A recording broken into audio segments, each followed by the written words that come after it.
سنن ابو داؤد کی روایت ہے، حضرت جابر بن عبداللہ رضی اللہ عنہما روایت کرتے ہیں کہ جناب رسول کریم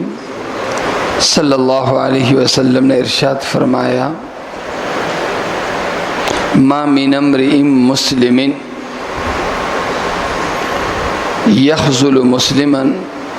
فی موطع ينتهك فيه حرمته وينتقص من عرضه إلا خذله الله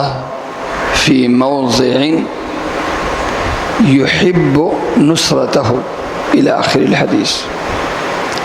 جناب رسول کریم صلی اللہ علیہ وسلم نے ارشاد فرمایا کہ ایک شخص کے سامنے، ایک مسلمان کے سامنے دوسرے مسلمان کی کردار کشی کی جا رہی ہے۔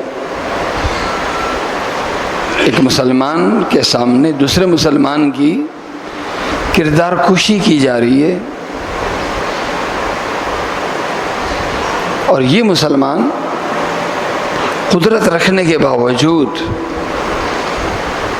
اپنے اس مسلمان بھائی کا دفاع نہیں کرتا، یہ سوچ کے کہ میرا کیا تعلق، طاقت ہے دفاع کرنے کی، لیکن یہ سوچ کے کہ میرا کیا تعلق، برائی ہو رہی ہے تو اس کی ہو رہی ہے، کردار کشی ہو رہی ہے تو اس کی ہو رہی ہے۔ اللہ کے نبی صلی اللہ علیہ وسلم نے ارشاد فرمایا کہ اللہ اس شخص کو سزا یہ دے گا کہ جب اسے اللہ کی مدد کی ضرورت ہوگی، آج اس نے مدد نہیں کی، لیکن جب اسے اللہ کی مدد کی ضرورت ہوگی، اللہ بھی پھر اس شخص کی انتہائی ضرورت میں بھی مدد نہیں کرے گا۔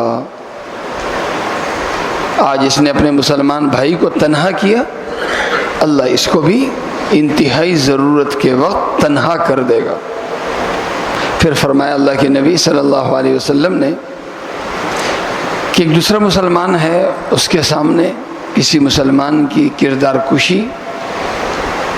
اور اس کی عزت پہ حملہ ہو رہا ہے، اور اس نے یہ سوچ کے کہ یہ دراصل اس کی عزت پہ نہیں، اس کے کردار پہ حملہ نہیں، بلکہ یہ میرے کردار، میری عزت پہ حملہ ہے، اور اس نے اپنے مسلمان بھائی کا دفاع کیا۔ اللہ کے نبی صلی اللہ علیہ وسلم نے ارشاد فرمایا، اللہ اس شخص کو بدلہ یہ دے گا کہ جب اسے